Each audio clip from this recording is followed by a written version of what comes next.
बड़ों को नमस्कार, छोटों को प्यार, छोटी सी जिंदगी। आइए जुड़ी Bihari quest GS research centre के साथ। दोस्तों, आज का जो ये वीडियो है हिंदी स्पेशल है और ये जो हिंदी का वीडियो है ये हिमाचल प्रदेश के साथ साथ ही जितने भी स्टेट के एग्जाम होते हैं जहां हिंदी का सेक्शन रहता है, चाहे वो क्लर्क का पेपर हो, चाहे वो टीचर का पेपर हो, चाहे एसएससी का पेपर हो, जहां पर हिंदी ऑप्शनल होती है, ऑप्शनल चुनना पड़ता है कि कौन सी लैंग्वेज आप लेना चाहते हैं।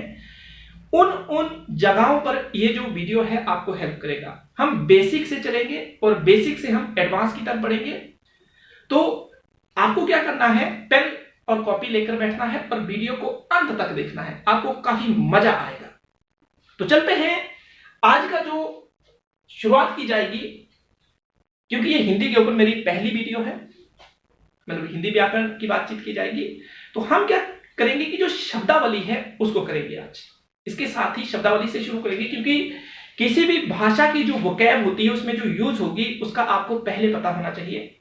उसके बाद हम आगे बढ़ेंगे। तो इसमें जो शब्दावली है वो कैसे है, शब्दावली ध्यान से देखना। जो शब्दावली है, शब्दावली ये इंपॉर्टेंट है। फिर मैं आपको ध्यान मतलब बार बार बोल रहा हूं, क्योंकि किसी भी भाषा के लिए ये जो शब्दावली होती है ये इंपॉर्टेंट रोल प्ले करती है। जो शब्दावली है ये इंपॉर्टेंट रोल प्ले करती है। तो पहला जो शब्द उठाएंगे हम, वर्ण। ये वर्ण क्या है, हिंदी भाषा में इसका महत्व क्या है, हमें वर्ण के बारे में क्या जानना है, ये हम आज जानेंगे। उसके बाद दूसरा वर्ड आता है शब्द। क्या आता है, शब्द। इसके साथ ही तीसरा जो मतलब आपको देखने को मिलेगा शब्द को आएगा पद। लास्ट इसके मतलब इसके बाद का जो शब्द है वाक्य। वाक्य के अलावा हम इन वोकैब को भी देखेंगे आज। लिपि देखेंगे, लिपि क्या होती है।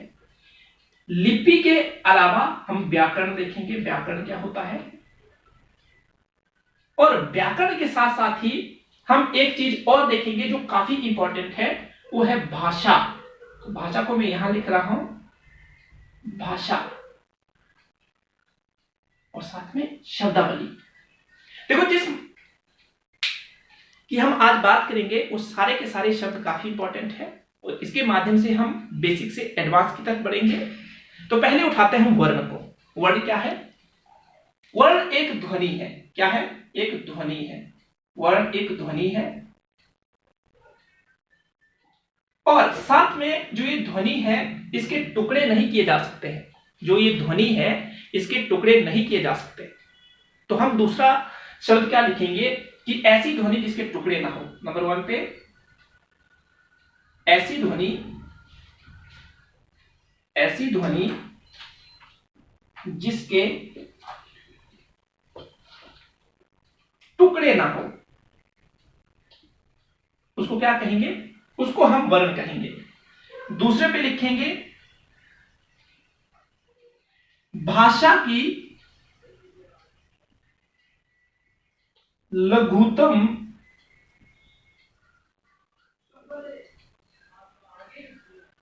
इकाई जो होता है वो वर्ण होता है। भाषा की लघुत्तम इकाई वर्ण होता है। ये चीज याद रखनी है। आगे नेक्स्ट वन, जब भाषा शब्द आ रहा है तो भाषा के बारे में भी आपको मैं बता दूं कि भाषा जो होता है एक ऐसा साधन है जिसके माध्यम से हम अपने विचारों को दूसरे के सामने रख सकते हैं या दूसरे तक पहुंचा सकते हैं, या अभिव्यक्त करने की जो प्रक्रिया है एक व्यक्ति की दूसरे व्यक्ति तक, जिस माध्यम से वो इस अभिव्यक्ति को प्रदर्शित करता है उसको हम भाषा कहते हैं। भाषा एक ऐसा साधन है जिसके माध्यम से हम अपने विचारों को दूसरे व्यक्ति तक पहुंचा सकते हैं। भाषा के 3 रूप माने जाते हैं, मौखिक, लिखित और सांकेतिक। मौखिक रूप सबसे पुराना है क्योंकि इसका लिखित प्रमाण मिला हुआ है। वैदिक काल में हमें ये देखने को मिलता है। उसके साथ ही जो वर्तमान में है, लिखित रूप ज्यादा प्रचलन में देखने को मिलता है, साथ में मौखिक रूप भी आपको देखने को मिलेगा, पर सबसे पुराना रूप अगर भाषा को पूछा जाए तो मौखिक रूप है। तो आई होप आपको ये भी अच्छे से पता चल गया होगा। अब ये तो आपने लिख लिया होगा, जो आपका ध्वनि जिसके टुकड़े ना हो, भाषा की लघुत्तम इकाई, आप इसका स्क्रीनशॉट ले सकते हैं, क्योंकि मैं इसको मिटा दूंगा, आपको शब्द के बारे में बताऊंगा। तो आप क्या कर सकते हैं, स्क्रीनशॉट ले सकते हैं। अब क्या करना है कि जो शब्द होता है वो क्या है, शब्द क्या है, तो शब्द क्या होता है, फिर ध्यान से देखना, वर्णों का समूह जो सार्थक हो, जो सार्थक हो वो क्या कहलाता है, शब्द कहलाता है। फिर ध्यान से देखना कि जो वर्णों का समूह है उसको क्या बोलते हैं, उसको हम शब्द कहेंगे। पर शब्द कब कहेंगे, जब वो सार्थक हो। सार्थक का मतलब है वो मीनिंगफुल हो, कुछ मीनिंग दे, तभी हम उसको शब्द बोलेंगे। अगर वो मीनिंग नहीं दे रहा है तो उसको शब्द की कैटेगरी में नहीं रखा जाएगा। तो ये आपको अच्छे से याद रखना है। दूसरा जो मतलब डेफिनेशन का जो एंगल है, आपको कैसे देखना है, भाषा की लघुत्तम सार्थक इकाई है। क्या है, सार्थक इकाई है। शब्द भाषा की लघुत्तम सार्थक इकाई है। तो ये भी आप स्क्रीनशॉट ले सकते हैं, क्योंकि ये इंपॉर्टेंट है, आपको इसके बारे में पता होना चाहिए कि जो शब्द होता है एक्चुअल में शब्द होता क्या है। तो आगे चलते हैं। आगे जो इंपॉर्टेंट वर्ड है वो है पद, काफी इंपॉर्टेंट है। फिर ध्यान से देखना, पद के बारे में जब भी बातचीत की जाए तो शब्दों का व्याकरणिक दृष्टि से क्रमबद्ध करना पद कहलाता है। फिर ध्यान से सुनना, शब्दों का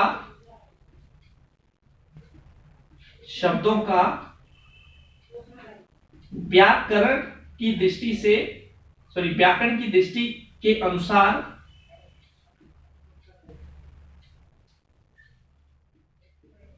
क्रमबद्ध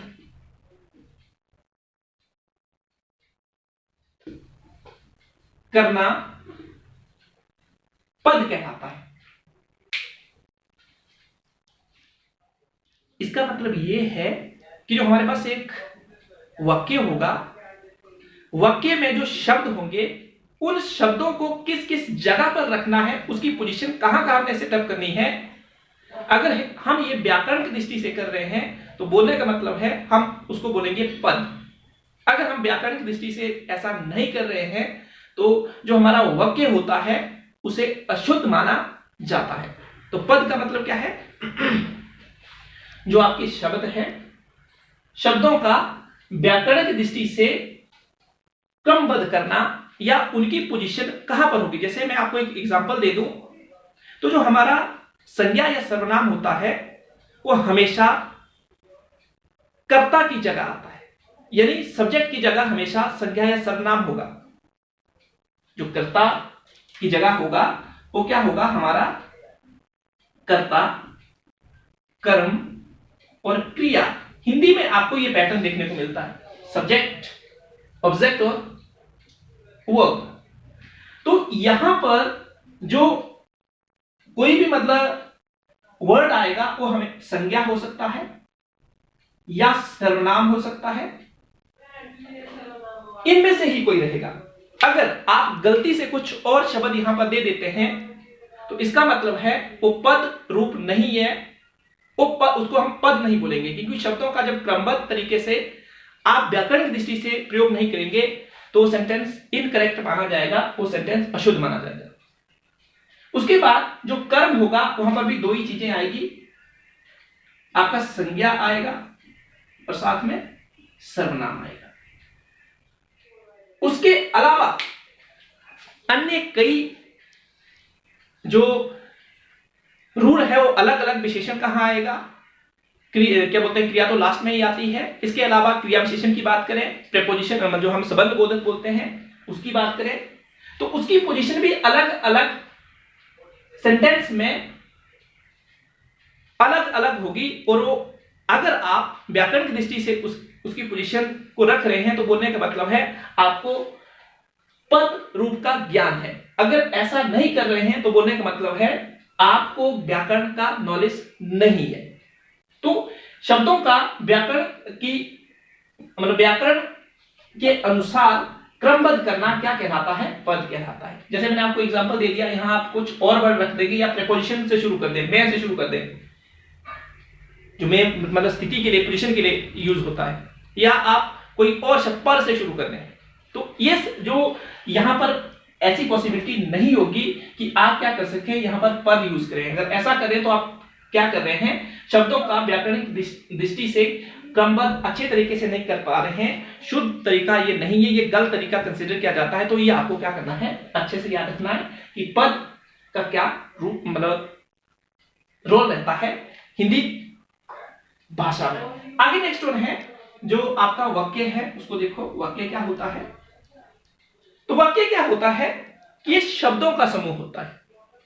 साथ में ऐसे बोल दें कि ये पद का समूह होता है तो भी कोई गलत बात नहीं है, क्योंकि शब्द को अगर आप क्रमबद्ध तरीके से वाक्य में प्रयोग करते हैं तो पद कहलाता है।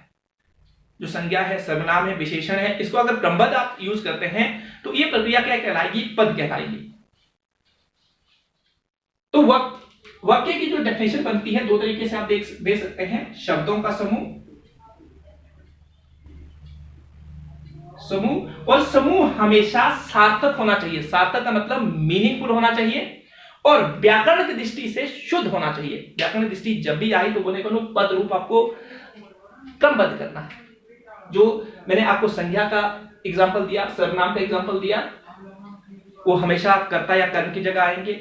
और उसके बाद जो अन्य जो हमारे पार्ट ऑफ स्पीच होते हैं या पद रूप होते हैं उनकी स्थिति अलग अलग रहेगी। वो हम आगे जैसे जैसे उस टॉपिक की तरफ बढ़ेंगे तो वहां पर मैं आपको क्लैरिफाई करवाऊंगा। तो शब्दों का समूह पर कैसा समूह, सार्थक समूह होना चाहिए, कुछ मीनिंग दे और मीनिंग के साथ शुद्ध भी हो, व्याकरण की दृष्टि से शुद्ध रूप हो, व्याकरण की दृष्टि से शुद्ध रूप हो तो उसको क्या बोलेंगे, उसको बोलेंगे ये वाक्य है। तो शब्दों का समूह और जो सार्थक हो और व्याकरण की दृष्टि से शुद्ध हो उसको हम क्या बोलेंगे, वाक्य है। तो ये आपको अच्छे से याद रखना है। आपने इंग्लिश में भी पढ़ा होगा, a group of words that makes a complete sense. तो इसका मतलब क्या होगा कि एक शब्दों का समूह होता है जो आपको एक मीनिंग देता है और व्याकरण दृष्टि से शुद्ध होता है, उसको क्या बोलेंगे, उसको हम वाक्य बोलेंगे। तो ये वाक्य का पता चल गया। इसका भी आप स्क्रीनशॉट ले सकते हैं या आप बार पर दोबारा सुनकर इसके नोट्स बना सकते हैं कि ये काफी इंपॉर्टेंट है। अगर आपको ये पता नहीं है कि वाक्य क्या है तो जब हम वाक्य की बात करेंगे तो आपको कुछ पता नहीं होगा हम किसकी बात कर रहे हैं। बीच में वाक्य बोल दूं, मैं लिपि बोल दूं, वर्ड बोल दूं, जब हम टॉपिक शुरू करेंगे अगर आपको बेसिक पता नहीं है तो क्या होगा, आप इस मतलब ये जो टॉपिक होगा उसकी जिस्ट को नहीं समझ पाएंगे। आगे चलते हैं। लिपि, लिपि क्या होती है, डेफिनेशन देखो पहले। जिन वर्ण चिन्हों द्वारा भाषा लिखी जाती है, भाषा लिखी जाती है, उसको क्या कहेंगे, उसको हम लिपि कहेंगे। देखो चिन्ह का मतलब है, जैसे मैं मात्रा लगाता हूं, ये वाली मात्रा ले लो या ये वाली मात्रा ले लो, तो ये चिन्ह हुआ एक प्रकार का। और अलग अलग भाषा के चिन्ह, अलग अलग भाषा के जो वर्ण होते हैं वो अलग अलग होते हैं। तो ये चिन्ह और जो वर्ण है ये क्या करते हैं, लिपि जो मतलब भाषा होती है उसको लिखने में हेल्प करते हैं। तो जिन वर्ण चिन्हों द्वारा भाषा लिखी जाती है उसको क्या कहते हैं, लिपि कहते हैं। लिपि मीन्स भाषा को लिखने का एक साधन है जिसके माध्यम से भाषा लिखी जाती है। ये भी आपको अच्छे से पता चल गया होगा, ये भी क्या हो गया, आपको अच्छे से पता चल गया। अब जैसे बातचीत की जाए तो हिंदी की लिपि देवनागरी है, उर्दू की लिपि फारसी है, पंजाबी की लिपि गुरमुखी है, अंग्रेजी की लिपि रोमन है। इसके अलावा अन्य कई भाषाएं हैं जिनकी लिपि अलग अलग कंसीडर की जाती है और उनकी वर्णमाला भी अलग है, उनके वर्ण भी अलग है, उनकी लिपि तो आपको मैंने बता दिया। पर भाषाएं जो भी हो, चाहे हिंदी की बात करें, इंग्लिश की बात करें, तो उसमें यह पैटर्न जरूर रहता है। सब्जेक्ट, वर्ब और ऑब्जेक्ट जैसे हमने इंग्लिश में सीखा है, अभी हम सीख रहे हैं हिंदी वाला पैटर्न। तो उसमें क्या आता है, सब्जेक्ट जिसको हम कर्ता बोलते हैं पहले आता है, उसमें ऑब्जेक्ट बीच में आएगा, वर्ब लास्ट में आती है, क्रिया मीन्स बीच में आएगी, जो कर्म होगा बीच में आएगा और क्रिया लास्ट में आएगी। हिंदी का ही पैटर्न रहता है। तो ये चीजें जो है ये कहीं ना कहीं सभी जो भाषाएं हैं उसमें कहीं ना कहीं सिमिलर रहती है। पूरी सिमिलरिटी ना होके कुछ ना कुछ चीजें सिमिलर रहती है। आगे व्याकरण देखो, व्याकरण क्या होता है? व्याकरण क्या होता है? भाषा को लिखने का शुद्धतम रूप, भाषा को लिखने का शुद्धतम रूप। कौन सा रूप? शुद्धतम रूप। मीन्स भाषा को लिखने की एक टेक्निक, और जो बताती है कि भाषा शुद्ध है या अशुद्ध है, या हमें इस टेक्निक को फॉलो करके भाषा को लिखना है। तो भाषा को लिखने का शुद्धतम रूप क्या कहलाता है? व्याकरण कहलाता है। तो ये आपको डेफिनेशन अच्छे से पता चल गई होगी। अगर ये अच्छे से आपको सारे वर्ड पता चल गए तो आप क्या कर सकते हैं, इस वीडियो को शेयर कर सकते हैं ताकि ज्यादा से ज्यादा लोग इसको देखें और उनको फायदा हो सके। आगे आज हम बात करेंगे तो हमारे पास एक इनमें से वर्ड रहेगा, शब्द, मतलब एक शब्दावली रहेगी, और वो शब्दावली कौन सी होगी? वो होगी वर्ण। काफी इंपॉर्टेंट है, वर्ण की बातचीत की जाएगी। और वर्ण में हम जो करेंगे वो काफी इंपॉर्टेंट होने वाला है। कैसे इंपॉर्टेंट होने वाला है? आपने काफी बार वर्ण पढ़े होंगे, पर आज मेरे साथ जो वर्ण पढ़ने का मजा आएगा कुछ अलग सा ही होगा। क्या होगा? अलग सा मजा होगा। अब मजा आता है नहीं आता है वो तो आप वीडियो जब देख बैठेंगे उसके बाद ही पता चलेगा। तो वर्ण क्या होता है या वर्ण क्या है? तो मैं आपको बता चुका हूं वर्ण क्या है। एक छोटी सी ध्वनि है जिसके टुकड़े नहीं किए जा सकते हैं, जिसके टुकड़े नहीं किए जा सकते हैं। यह भाषा की लघुत्तम इकाई है, यह भाषा की लघुत्तम इकाई है, या एक ऐसी ध्वनि जिसका भाषा में महत्व हो। एक ऐसी ध्वनि जिसका भाषा में महत्व हो, उसको क्या बोलेंगे? उसको हम वर्ण बोलेंगे। या वर्ण एक ध्वनि है। क्या है? वर्ण एक ध्वनि है। तो मैं यहां अगर ध्वनि लिख दूं तो तभी क्या हो? चलेगा? बिल्कुल चलेगा, दौड़ेगा। ये क्या करेगा? ये दौड़ेगा। अब डेफिनेशन सारी लिख लेना, मैं डेफिनेशन नहीं बताऊंगा। पर जो वर्ण होते हैं, वर्ण के दो भेद हैं। कौन कौन से भेद हैं? दो भेद हैं। एक है स्वर और दूसरा है व्यंजन। अब आप बोलेंगे स्वर और व्यंजन, ये तो पहली दूसरी वाली बात आ गई।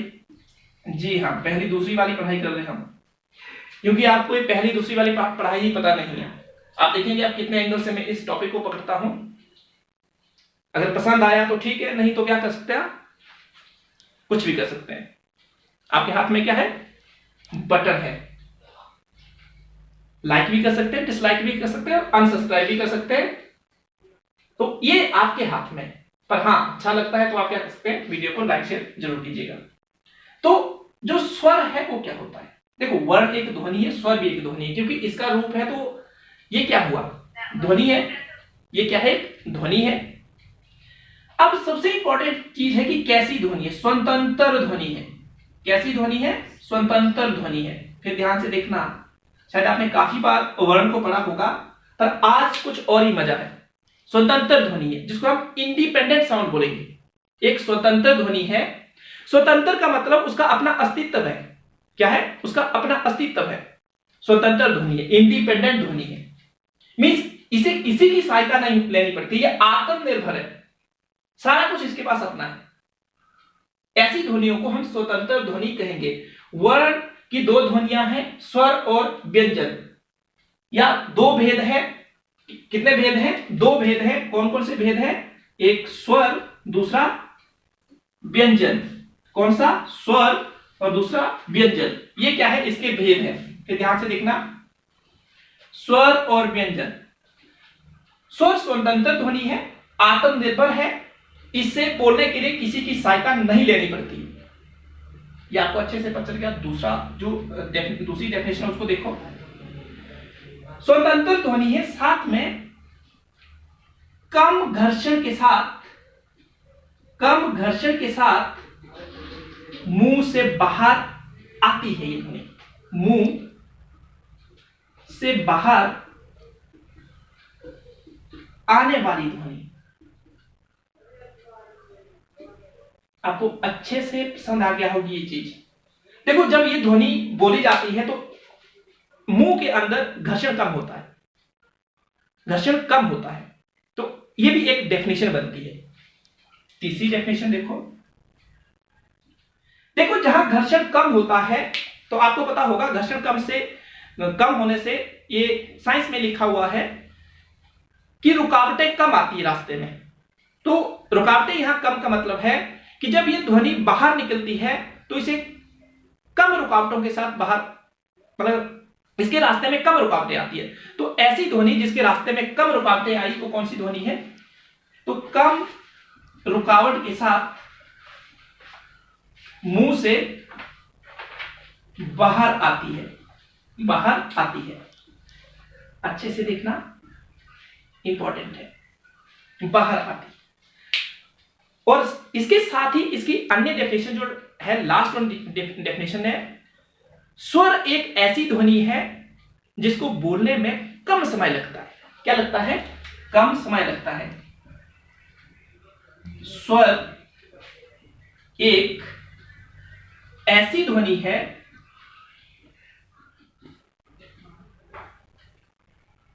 जिसके बोलने में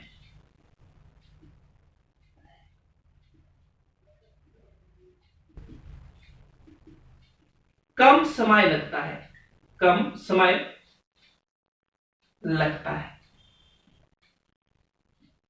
अब मुझे एक बात सच से बताना, क्या आपने इस एंगल से स्वर को देखा था? क्या आपको इतनी डेफिनेशन पता थी? अब एग्जामिनर किसी भी एंगल को पकड़ेगा और आपसे क्वेश्चन पूछ लेगा, इसलिए जल्दी से क्या करना, स्क्रीनशॉट ले लेना, और मैं मिटाने वाला हूं। और इंपॉर्टेंट भी है कि है नहीं इंपॉर्टेंट, आप क्या कर सकते हैं, अपना रिव्यू दे सकते हैं। अब जब व्यंजन की बात आएगी तो आपने सारा का सारा उल्टा कर देना। इसका स्वतंत्र ध्वनि नहीं है, क्योंकि स्वरों की सहायता से बोले जाने वाली ध्वनि को व्यंजन कहते हैं। कम घर्षण लिखा है तो ज्यादा घर्षण होता है, बिल्कुल होता है ज्यादा घर्षण। अगर ज्यादा घर्षण होगा तो रुकावटें ज्यादा आती है। मींस व्यंजन को अगर बाहर निकलना है, मुंह से बाहर जब निकलना है तो निकलते वक्त इसे घर्षण काफी करना पड़ता है मुंह के अंदर, जो हमारे बोलने वाले जो अंग है जिससे साउंड निकलती है। और साउंड में मुंह, जीभ, दांत, कंठ, ये सारे के सारे जो अंग है ये काफी इंपॉर्टेंट रोल प्ले करते हैं। तो ज्यादा रुकावट के साथ ये जो ध्वनि होती है बाहर आती है, कम रुकावट कम रुकावट के साथ मुंह से बाहर आने वाली ध्वनि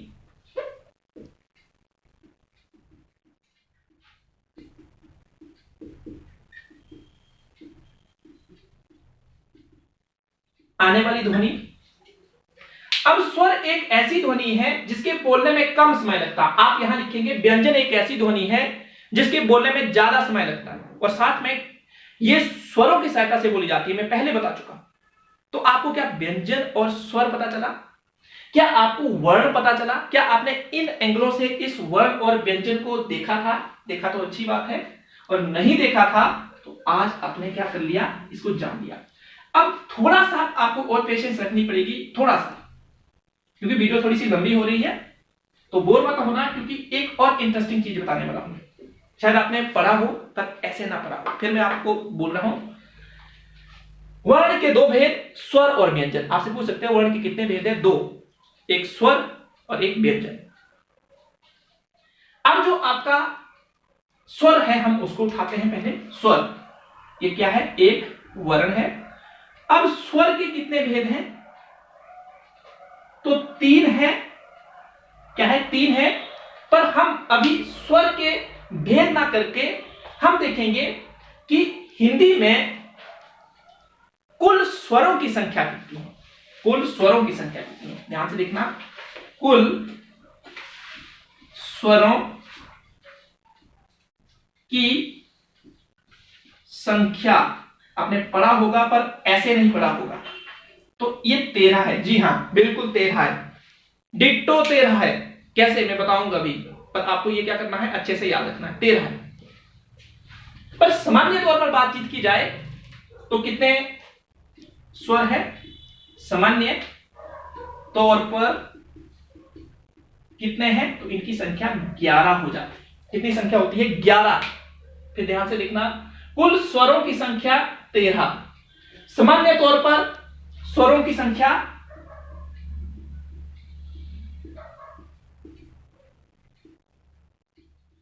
11। अब ऐसे कैसे हो गया, आप सोचेंगे तो बड़ा मीन्स अजीबोगरीब घटना है। जी हां, देखिए, पहले मैं आपको आ पढ़ाता हूं। छोटा आ, बड़ा आ, छोटी ई, बड़ी ई, छोटा ऊ, बड़ा ऊ, री, ए, आई, ओ, औ, अंग, आ। या दूसरा तरीका था, हम बचपन में ऐसे पढ़ते थे, अ, आ, इ, ई, उ, ऊ, री, ए, ओ, औ, अंग, आ। तो ये तरीका जो था बचपन का तरीका था। तो आप क्या करेंगे, ये हमारे पास स्वर है, इसको देखेंगे। अब इसमें जब कुल स्वरों की बात आए तो ये सारे के सारे काउंट करने हैं, जितने भी आपके सामने हैं। और जब सामान्य तौर पर स्वरों की बात आए तो आपने ये अंग और आ को छोड़ देना है और उसके बाद क्या करना है, काउंट करने हैं। तो कितनी संख्या होती है, 11। अब ये जो अंग और आ है, इनको अयोगवा स्वर कहते हैं, अयोगवा, अयोगवा। और उसमें ये जो आपका अंग आ है, इसे विसर्ग स्वर भी कहते हैं। देखो, यहां पर दो चीजें आपको ध्यान रखनी है। कई बार जो अयोगवा स्वर है, उसमें स्वर और व्यंजन की दोनों की विशेषताएं देखने को मिलती है, दोनों के गुण होते हैं। तो अगर आपसे यह भी पूछा जाए कि ऐसा स्वर जो स्वर और व्यंजन दोनों की मतलब विशेषता रखता है, वो कौन सा है, तो अयोगवा स्वर है या अंग और आ है, जिसमें स्वर के भी कुछ भेद है, मतलब स्वर के भी कुछ गुण हैं और साथ में व्यंजन के भी उसमें कुछ गुण होते हैं। तो ये आपको यहां से अच्छे से पता चल गया होगा। अगर अच्छे से पता चल गया तो थोड़ा सा आगे चलते हैं, थोड़ा सा आगे बढ़ते हैं और देखते हैं व्यंजन कितने हैं, कुल व्यंजन कितने हैं, क्योंकि ये भी वर्ण ध्वनि है और इसमें व्यंजन कितने हैं उसके बारे में देखते हैं। तो जब व्यंजन की कुल संख्या की बात की जाए, कुल संख्या, कुल संख्या, तो कुल संख्या कितनी होगी। अब हमने कुल अगर स्वर देखें तो 13 है, तो 13 के बाद आपको क्या याद रखना है कि 39 कुल आपके क्या हुए, व्यंजन हुए। कुल व्यंजन कितने हैं, 39। अभी मैं ज्यादा डिटेल नहीं बताऊंगा यहां की कौन कौन से व्यंजन है, हम इसे वन बाय वन करेंगे, पर इतना याद रखना है कि 39 कुल है। सामान्य तौर पर कितने हैं, सामान्य तौर पर 33। आई होप आप अच्छे से समझ गए होंगे। अब आपके सामने दूसरा क्वेश्चन ये भी आता है कि वर्णों की संख्या हिंदी वर्णमाला में कितनी है, और वो भी कुल वर्णों की संख्या कितनी है। तो जब कुल की बात आएगी तो 52। जब सामान्य तौर पर बात की जाए तो आपका आंसर क्या होगा, 44। अब मुझे लगता है आपको यह बात पता चल गई होगी कि वर्ण क्या होता है, व्यंजन क्या होता है, स्वर क्या होता है, व्यंजन की संख्या कुल कितनी है, सामान्य तौर पर कितनी है, स्वर की कितनी है। ये यहां से आपको बिल्कुल क्लियर हो गया होगा। अगर क्लियर हो गया तो आप कमेंट कर सकते हैं। अब हम करेंगे स्वर, स्वर के ऊपर जाएंगे और स्वर के भेद देखेंगे। क्या देखेंगे? भेद देखेंगे। और उसके बाद आज का वीडियो खत्म हो जाएगा। स्वर, स्वर के जब भी भेद पूछे जाए कुल 3 है, मुख्य तौर पर या प्रमुख 2 है, क्योंकि वर्तमान में ये प्रचलन में है। ये क्या है? प्रचलन में। पहला ह्रस्व दीर्घ प्लुत, ह्रस्व दीर्घ प्लुत। तो आपको ध्यान से देखना है कि स्वर के भेद कुल 3, मुख्य 2 कौन कौन से? ह्रस्व दीर्घ प्लुत, ये स्वर के भेद है। इसका डिवीजन कैसे किया हुआ है? तो देखो, जो समय होता है, किसी स्वर को बोलने के लिए कितना समय लगेगा, उसके आधार पर यह डिवीजन है। कैसा डिवीजन है ये? कि बोलने के आधार पर कितना समय लगेगा, उसके आधार पर इनका डिवीजन किया है। तो इंपॉर्टेंट हुआ कि नहीं हुआ? अगर आपसे पूछा जाए कि डिवीजन किस आधार पर किया हुआ है, तो आप बोलेंगे कि जो बोलने का समय है उसको आधार बनाया हुआ है। जो बोलने का समय है, तो यहां पर आप लिख सकते हैं समय के आधार पर इसका डिवीजन किया हुआ, और बोलने के समय के आधार पर कितना टाइम लगता है, इसके आधार पर इसका डिवीजन किया हुआ। ह्रस्व क्या होता है? देखो डेफिनेशन लिख रहा हूं मैं। जिन स्वरों को बोलने में कम समय लगे। क्या समय लगे? कम समय लगे, उसे क्या कहते हैं? ह्रस्व स्वर कहते हैं। ह्रस्व स्वर की संख्या जो है 4 है। कौन कौन सी है? 4 है। मैं भी कैटेगरी बनाऊंगा, आपको बताऊंगा। तो संख्या कितनी है इसकी? 4 है। अब दीर्घ में क्या आएगा? तो दीर्घ में क्या आएगा? ह्रस्व स्वर से जिसको बोलने में ज्यादा समय लगे। ह्रस्व स्वर से ज्यादा बोलने में जिन स्वरों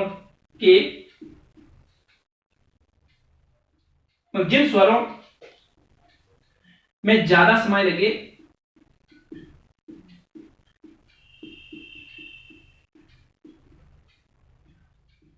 उसे दीर्घ स्वर कहेंगे। क्या स्वर कहेंगे? दीर्घ स्वर कहेंगे। तो ये भी आपको अच्छे से याद रखना है कि हम दीर्घ स्वर किसे कहेंगे। इसकी संख्या जो है, इसमें संख्या जो है कुल वो कितनी है? तो संख्या में यहां लिख रहा हूं, इसकी संख्या इसकी 7 है। अब जब प्लुत की बात आए, तो प्लुत अभी अस्तित्व में नहीं है। प्लुत अभी अस्तित्व में नहीं है। तो आप बोलेंगे ये कहां गया? ये संस्कृत भाषा से हिंदी में लाया गया था, पर प्रचलन में ना होने के कारण इसका विलोप हो गया।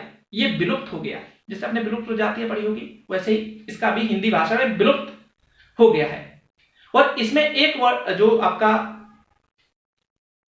शब्द आता था, मतलब क्या बोलते हैं, स्वर आता था, उसको बोलते हैं ओम। तो ओम इसमें आता था, पर वर्तमान में ये अस्तित्व में नहीं है। अब आइए, जो ह्रस्व स्वर है कौन कौन से हैं? तो दोबारा से आ लिख लो एक बार। अ, आ, ई, उ, ऊ, री, ए, ओ, औ, अंग, आ। यहां पर फिर ध्यान देना कि ये जो समय के आधार पर स्वरों का डिवीजन किया हुआ है या भेद बनाए हुए हैं, वो अयोग वा को छोड़ दिया हुआ है, और जो अन्य स्वर है उसको अपनाया हुआ है। तो ह्रस्व स्वर में कौन कौन से आएंगे? छोटा आ, छोटी ई, छोटा ऊ, री। तो संख्या कितनी हो गई? 4। कितनी हो गई? 4। इसके अलावा जो दूसरे बचते हैं उसको क्या करना है आपने?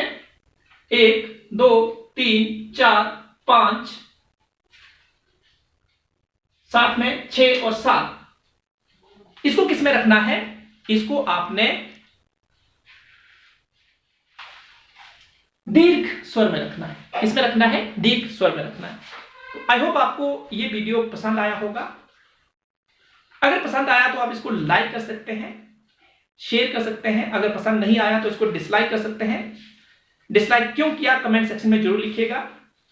साथ में मैंने कई जीके के सेक्शन पढ़ा के रखे हुए हैं। अगर आपको किसी भी टॉपिक को लेकर दिक्कत है तो आप कमेंट सेक्शन में कमेंट करके उस टॉपिक का नाम बता सकते हैं। मैं आपको मतलब उसके ऊपर वीडियो बनाकर अपलोड कर दूंगा, जिससे आपको क्या हो सके उस टॉपिक के बारे में एक अच्छी समझ आपकी अच्छी समझ बन जाए। तो मिलते हैं कुछ टाइम के बाद। आपको क्या करना है, बड़ों का रखना है ध्यान, उनका करना है सम्मान, छोटों से करना है प्यार और स्नेह, पर्यावरण और सेहत का रखना है ध्यान। ये होना चाहिए हमारी जिंदगी का परम काम। धन्यवाद। जय हिंद।